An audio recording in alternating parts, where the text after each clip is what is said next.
Class 9 की आज ये उर्दू क्लास है जिसमें सबक नंबर 5 पढ़ाया जाएगा। जो एक ड्रामा है। अभी तक हम अफसाने पढ़ते आ रहे थे और तकरीबन 3 अफसाने पढ़े।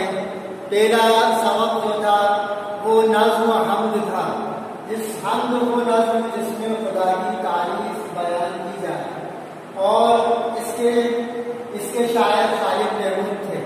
तो नज़्म हम्द को हमने अच्छी तरह समझा, पढ़ा, उसके सवालात, उसके कवायद के सवालात को भी हमने समझा। उसके बाद अफसाना शुरू हुआ था। अफसाना सबक नंबर 2 से। सबक 2 था क्रिकेट मैच।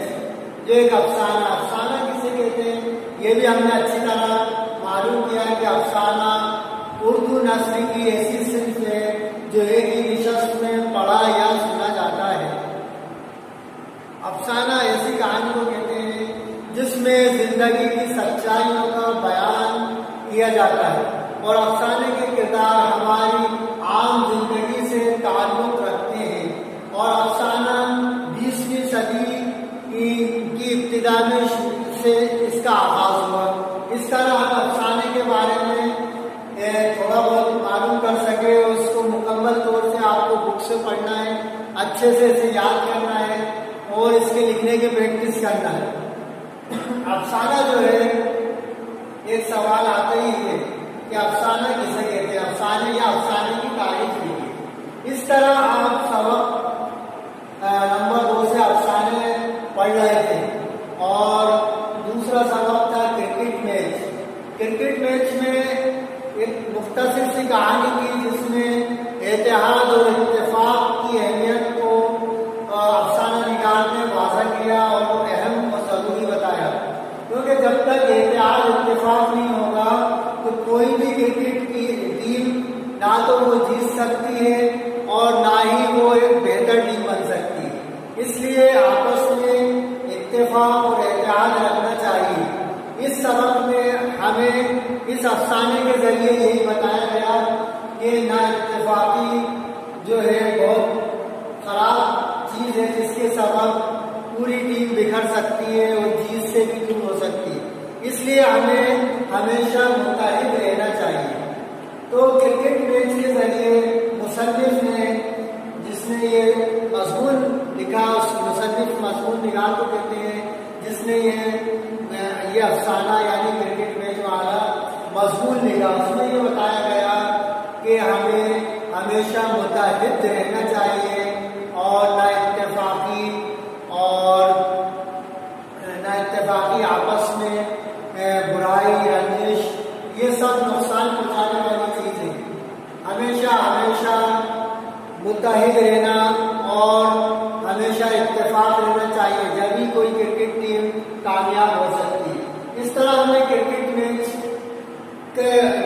मैच के पूरे अफसाने को पढ़ने पर यही नतीजा निकला कि इसमें हमें मुत्तहिद रहना चाहिए, ना इत्तेफाकी बहुत ख़राब चीज़ है।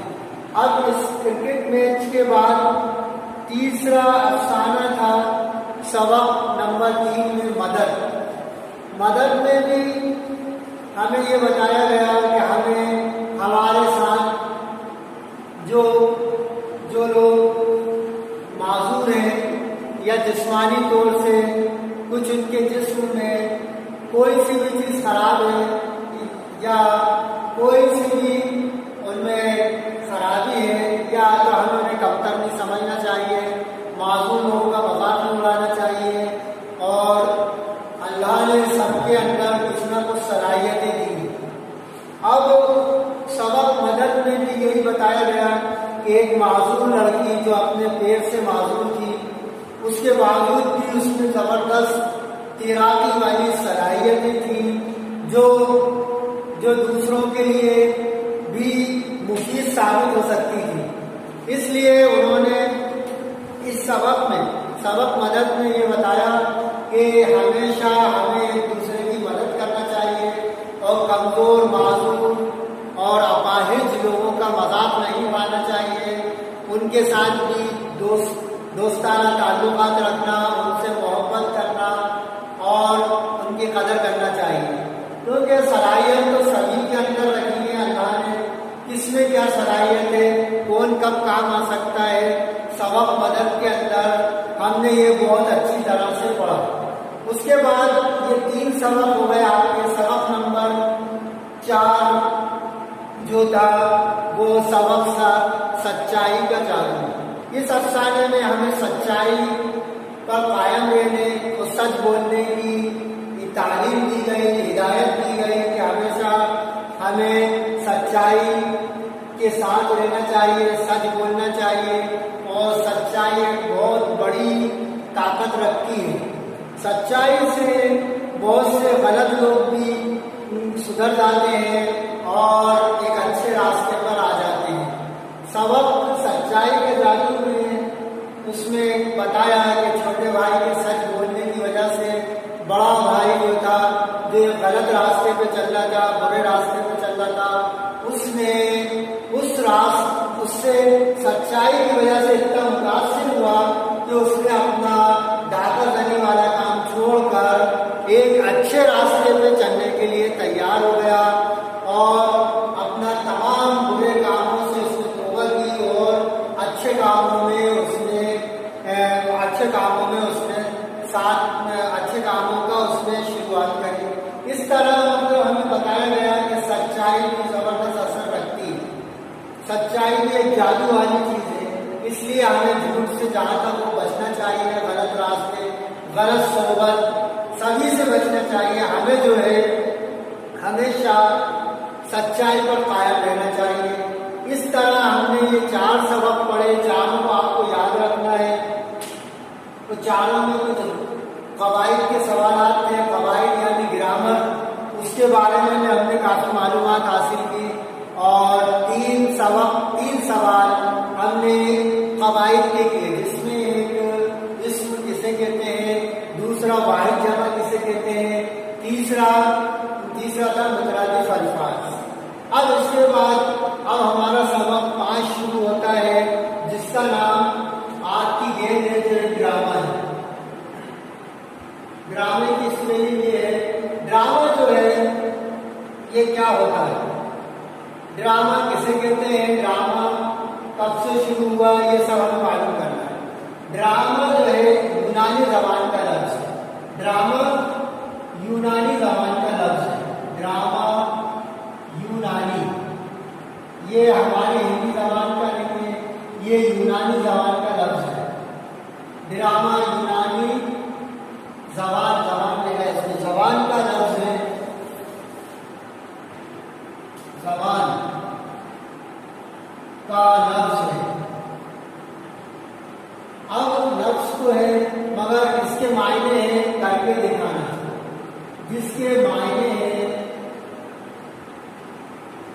ये है, मायने हैं करके दिखाना, किसी चीज को करके दिखाना।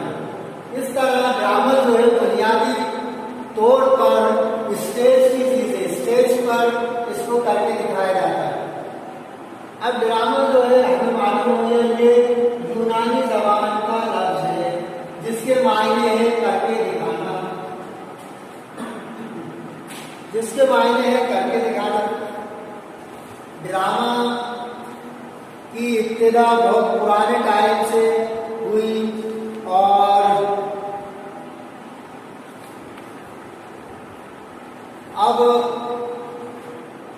ड्रामा जिसके मायने हैं करके दिखाना, इसमें क्या होता है, किरदारों, मुकालमों और मनाजिर के जरिए किसी कहानी को पेश किया जाता है। किसके जरिए, किरदार इसमें बहुत अहमियत रखते हैं, बहुत खास किरदार होते हैं। और फिर मुकालमों, ये मीम लाम मुकालमों और मनाजिर, ये 3 चीजों के जरिए हमें ड्रामा पेश किया जाता है, किसी कहानी को पेश किया जाता है। किरदार, कैरेक्टर, मुकालमों के डायलॉग या गुफ्तगू या बातचीत, और मनाजिर मतलब नजारे की जमा मनाजिर। तो इसमें जो है किरदार यानी कुछ लोग रोल करते हैं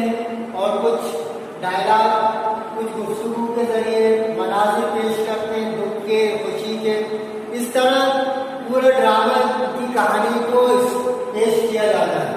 तो ड्रामा करके दिखाने वाली चीज है, यूनानी जबान का लफ्ज है।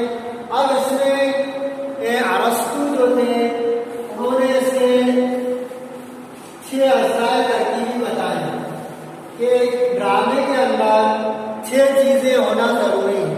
वो कौन कौन सी हैं? कौन कौन सी है? तो 6 नंबर 1 है किस्सा। किस्सा यानी कहानी।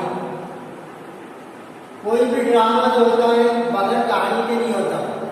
तो ड्रामे में कहानी यानी किस्सा होना चाहिए सबसे नंबर 1 पे। अगर किस्सा ही नहीं है तो फिर ड्रामा किस मतलब का, उसमें कोई मजा नहीं, तो ड्रामा नहीं हो सकता। किस्सा इसमें 6 हिस्सा तरकीबी है। 6 हिस्सा, हिस्सा कहते हैं जुज़, हिस्से। हिस्सा के मायने हैं,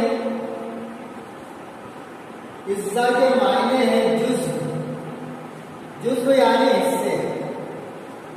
तो ड्रामे में क्या क्या होना चाहिए, कितनी चीजें होना चाहिए, कितने जुज़ होना चाहिए, तो वो है 6। पहला है किस्सा। किस्सा होना बहुत जरूरी है। तो ये 6 हिस्सा तरकीबी है। तरकीबी इसलिए लिखते हैं कि इससे तरकीब दिया जाता है। नंबर 1 हो गया किस्से। नंबर 2 है किरदार। नंबर 2 किरदार। किरदार यानी कैरेक्टर।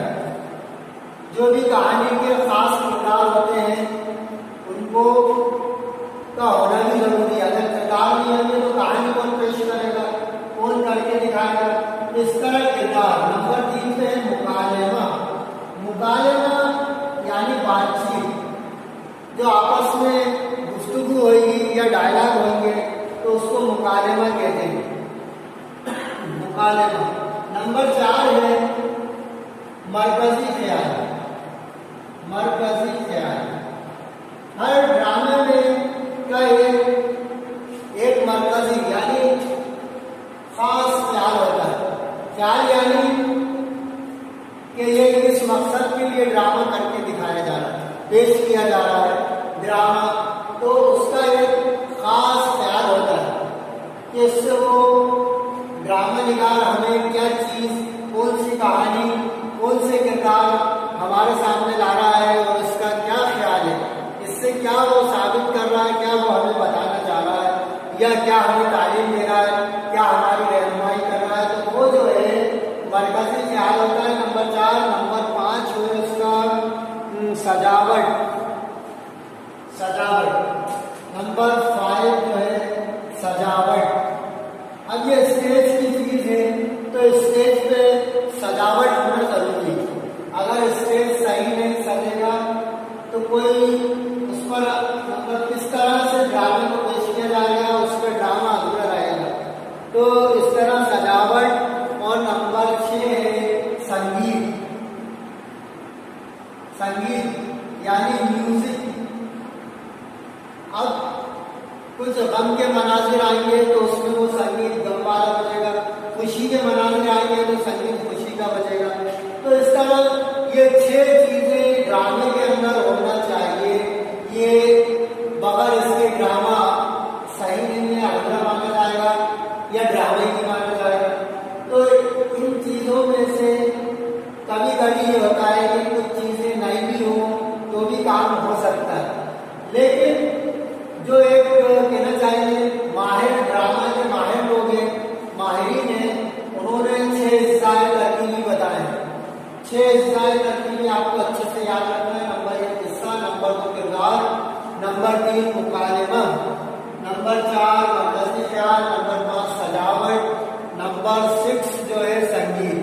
इस तरह ये 6 हिस्सा बताए यानी 6 जुज़ यानी हिस्से बताए। किसी भी ड्रामे में इनका होना बहुत जरूरी है। अगर ये हिस्सा तरकीबी नहीं होंगे तो वो एक अच्छा ड्रामा नहीं माना जाएगा। अब कभी कभी ऐसा होता है कि ड्रामे में ये सभी 6 हिस्सा मौजूद और अब इसमें ये हो सकता है कि यानी किस्सा, किरदार और मुकालमा और मरकजी ख्याल, इनका होना तो बहुत ही जरूरी है। अगर ये सजावट और संगीत ना हो तो भी ड्रामा हो जाएगा, लेकिन ये 4 चीजें बहुत अहम है। वैसे तो 6 चीजें हिस्सा तरकीबी है इसके ड्रामे के, लेकिन 4 भी हो जाए तो ड्रामा हो सकता है। सजावट और संगीत इतना खास नहीं है, लेकिन हो जाए तो ड्रामे में और जान पैदा हो जाए। तो इस तरह ड्रामा जो है बुनियादी तौर पर स्टेज की चीज है, यानी स्टेज के ऊपर ये सब कहानी को पेश किया जाता है, किरदार, मुकालमों और मरकज़ी ख्याल, कहानी, ये सब मिलाकर एक ड्रामा बनता है और इसको स्टेज पर पेश किया जाता है। इस तरह हमने समझा कि ड्रामा क्या होता है। अब आपको इसको लिखना है, ये बुक के अंदर में भी इसकी तारीफ, एक सवाल ये भी आता है ड्रामे की तारीफ लिखिए या ड्रामा किसे कहते हैं ये बताइए, तो या ड्रामा किसे कहते हैं इसे तफसील से बताइए। तो आपको ये सब चीजें लिखना है। इसमें अरस्तू का नाम भी याद रखना है, क्योंकि अरस्तू ने जो एक माहिर ड्रामा है अरस्तू, इसकी स्पेलिंग भी याद रखना, अलिफ रे सीन तो अरस्तू। ये अरस्तू जो है माहिर ड्रामा है, तो ये माहिरीन में शुमार होता है इनका। इन्होंने 6 इस्राएल तरकीबी बताए। एक सवाल ये भी आता है कि अरस्तू ने ड्रामे के कितने इस्राएल तरकीबी बताए हैं, तो आपको बताना 6 बताएं, कौन कौन से बताएं, तो ये सब काम याद रखना है। इस तरह आपको बहुत ही अच्छे से ड्रामे को समझना है। इसे कम से कम 4 या 5 बार अपनी कॉपी में लिखना है। इसके स्पेलिंग को याद रखना है और इसके मायने करके दिखाना। अब हमेशा के लिए इसको याद रखना है, ये आगे की क्लासों तक में आएगा। आपकी बुक में सिर्फ एक ड्रामा दिया है, ये ड्रामा बहुत कहना चाहिए अहम है, बहुत जरूरी है, जिसका आपको ख्याल रखना है, इसे लिखकर याद करना है, इसकी स्पेलिंग और लिखने की ज़्यादा प्रैक्टिस करना है। जो बच्चा लिखेगा नहीं तो उसकी उर्दू अच्छी नहीं हो पाएगी और उर्दू कमजोर रहेगी। उर्दू बुनियादी तौर पर लिखने से आती है, यह हमेशा ख्याल रखें। तो अब आपके समझ में आ गया ड्रामा किसे कहते हैं। ड्रामा यानी करके दिखाना, और ये यूनानी जबान का लफ्ज है। एक सवाल ये भी आता है ड्रामा किस जबान का लफ्ज है, तो आपको लिखना ड्रामा यूनानी जबान का लफ्ज है, उर्दू जबान का लफ्ज नहीं है। ड्रामा जो है यूनानी जबान का लफ्ज है, और कदीम हिंदुस्तान में इसको नाटिया कहा जाता था, नाटिया। तो नाटिया यानी नाटक। अब इसको आप समझ चुके हैं ड्रामा क्या है, ड्रामे के बुनियादी हिस्सा है, तरकीबी क्या है और इसका मतलब क्या है ड्रामे का। आप ये समझ गए अमन के ड्रामे का मतलब करके दिखाना। करके दिखाना यानी किसी चीज को, किसी कहानी को करके दिखाना, पेश करना, इस तरह ड्रामा बनता है। अब इस ड्रामे के लिखने वाले जो है, इसका नाम तो है आर्किगेन, मगर इसके मुसन्निफ कौन है, तो इसके मुसन्निफ है हबीब तनवीर। हबीब तनवीर। अब हबीब तनवीर जो है, इनके बारे में भी आपको मालूमात होना चाहिए कि ये कहाँ के रहने वाले हैं, इनकी समान आया पूरी आपको याद करना है, लिखना है, आपकी बुक में दी हुई है, अच्छे से इसको समझना है। हबीब तनवीर ये ड्रामा निगार है और ड्रामे के माहिरीन भी हैं। अब ये जो है छत्तीसगढ़ रायपुर जिले में पैदा हुए और सन 1923 में छत्तीसगढ़ के रायपुर में आप 1923 में पैदा हुए। छत्तीसगढ़ याद रखना है, छत्तीसगढ़, ये चे है, ये छत्तीसगढ़। छत्तीसगढ़ के रायपुर में पैदा हुए, रायपुर, और 1923 में पैदा हुए।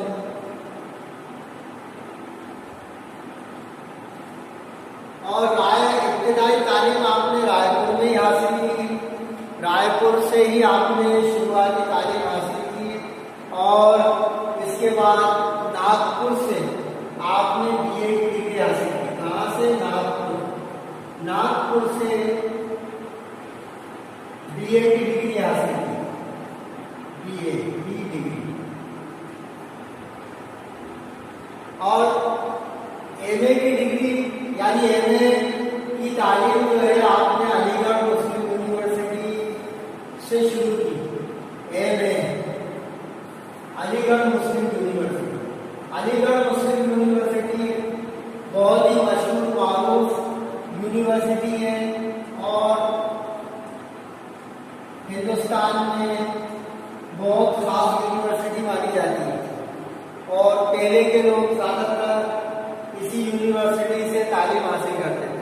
तो आला तालीम उन्होंने एमए की जो है अलीगढ़ यूनिवर्सिटी से में मतलब दाखिला लिया इसके लिए, एमए के लिए, लेकिन अधूरी तालीम छोड़कर मुंबई आ गए। यानी पूरी मुकम्मल तालीम के लिए मुंबई आ गए और मुंबई आकर फिल्मी दुनिया और ऑल इंडिया रेडियो से जुड़ गए। फिल्मी दुनिया यानी फिल्म इंडस्ट्री और ऑल इंडिया रेडियो में आप जुड़ गए। ऑल इंडिया रेडियो ये पुराने टाइम में ऑल इंडिया रेडियो का एक नाम था, एक बहुत बड़ा नाम था। ऑल इंडिया रेडियो पहले के टाइम में टेलीविजन तो था नहीं, तो ज़्यादातर रेडियो पे ही प्रोग्राम होते थे। रेडियो पर ही तमाम कहना चाहिए कि लोग सुनते थे रेडियो। उस टाइम टेलीविजन नहीं था तो रेडियो, ऑल इंडिया रेडियो एक बड़ा रेडियो स्टेशन था जहाँ पर ये जुड़ गए। और फिल्म इंडस्ट्री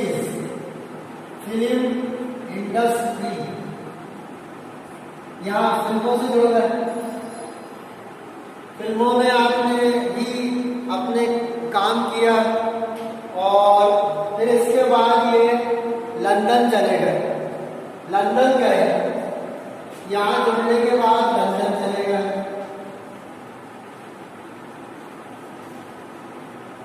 लंदन जाने के बाद वहाँ से उन्होंने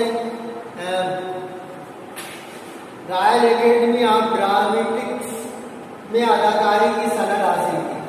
अब रॉयल एकेडमी जो था वहाँ आपने ड्रामेटिक्स की सनद हासिल की, यानी सर्टिफिकेट। सनद कहते हैं सर्टिफिकेट इसका, ड्रामेटिक्स का। तो रॉयल एकेडमी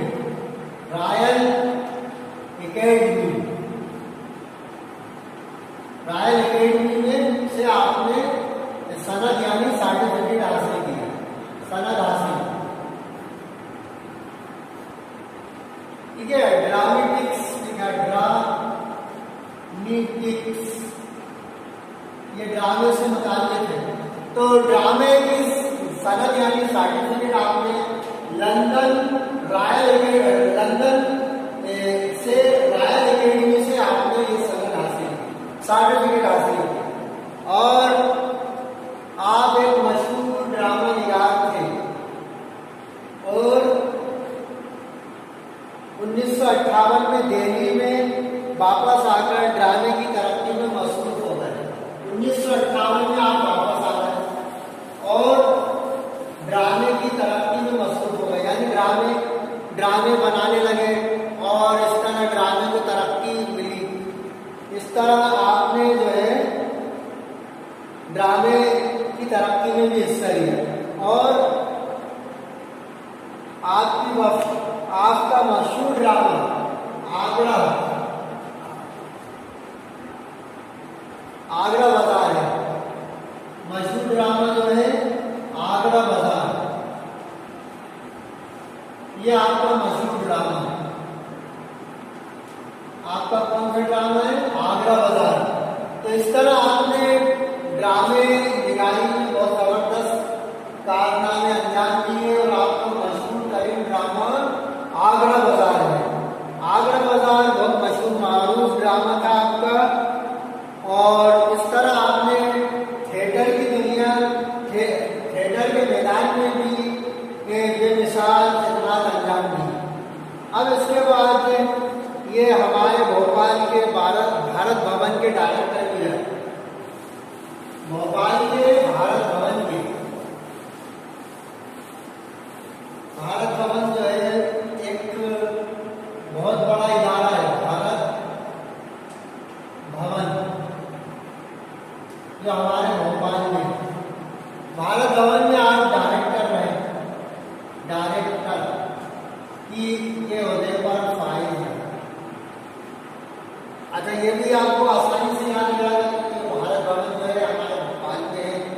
यहाँ पर आप डायरेक्टर की हैसियत से काम करते रहे। इस तरह आपने ड्रामे को एक मकबूल तरीन सिंफ बनाया। अब सवाल ये है कि आपका ड्रामे में मशहूर मारूफ नाम है हबीब तनवीर, आप छत्तीसगढ़ के रायपुर में पैदा हुए 1923 को और 1923 को पैदा हुए और आपने इब्तिदाई तालीम भी रायपुर में हासिल की। अच्छा, कई अदबी और तहजीबी इदारों ने इनकी खिदमत का एतराफ़ किया,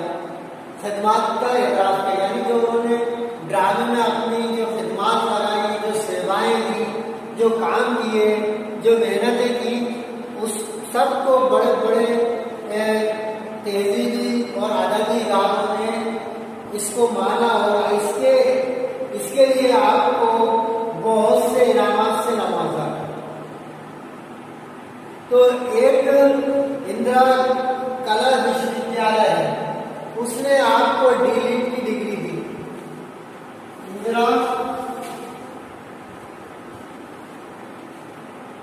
इंदिरा कला, ये यूनिवर्सिटी का नाम है और हिंदी में विद्यालय है। इंदिरा कला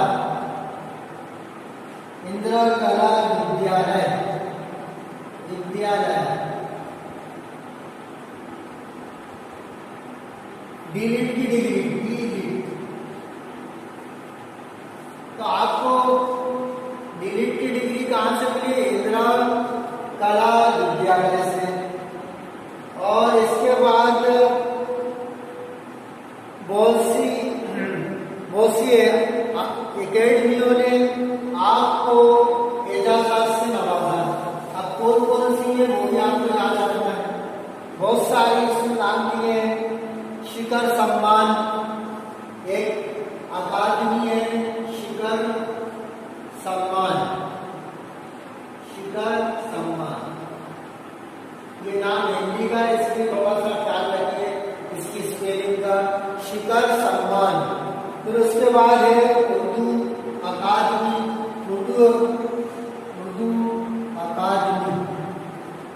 इसके बाद है संगीत नाटक अकादमी, संगीत।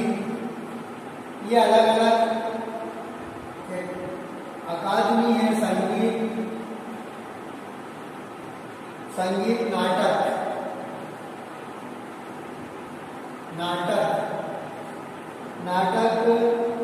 अकादमी। उर्दू में अकादमी लिखा जाएगा, जैसे इंग्लिश में एकेडमी किया जाता है। तो इस तरह आपको ये और साहित्य अकादमी,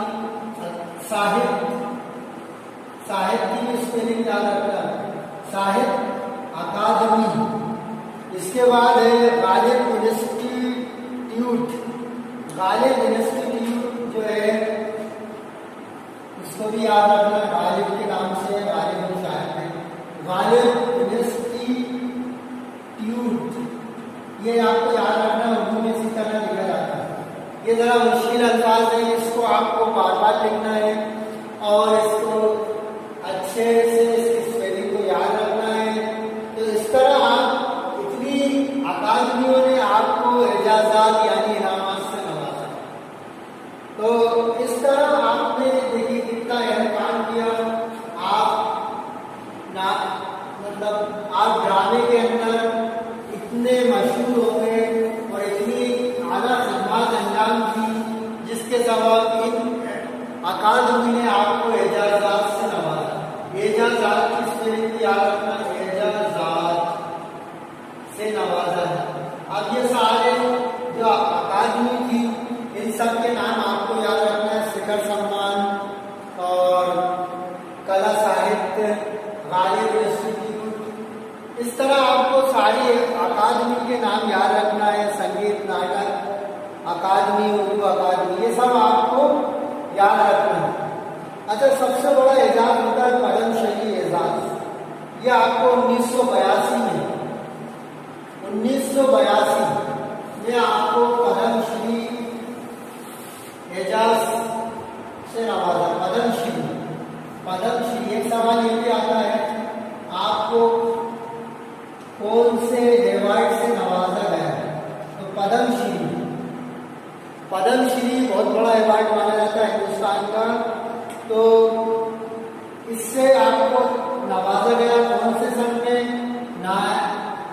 1982। ये उर्दू के अंदर सन का ऐसे निशान बनाया जाता है। 1982 में आपको पद्मश्री एजाज से नवाजा गया। एजाजात जो होता है वो जमा है एजाज, यानी एजाज जो है उसकी जमा एजाजात। तो आपको पद्मश्री एक एजाज मिला 1982 में। तो ये हिंदुस्तान से आपको दिया गया और ये बहुत बड़ा एजाज माना जाता है। तो आपकी खिदमत भी बड़ी थी, आपका नाम भी बड़ा था। इस तरह आपने all India radio academy film industry से भी आप वाबस्ता रहे, उसमें भी आपने बहुत काम किए। तो इस तरह हबीब तनवीर जो है हमारे मशहूर ड्रामा निगार है और उन्होंने आती है ये ड्रामा लिखा। तो इनका सबक अब हम पढ़ेंगे, सबक 5 आपकी गेम। तो इस तरह हमने ड्रामा क्या होता है ये पता किया, ये मालूम किया और उसके बाद ड्रामा निगार हबीब तनवीर की सवाल हयात को भी अच्छी तरह समझा कि सवाल हयात में आप कहाँ के रहने वाले, आपने कहाँ तक तालीम हासिल की और क्या क्या आपने कारनामे अंजाम दिए, ड्रामे की क्या क्या खिदमत की और ड्रामे को कैसे तरक्की और उरूज पर पहुंचाया। तो इस तरह ये बुनियादी तौर पर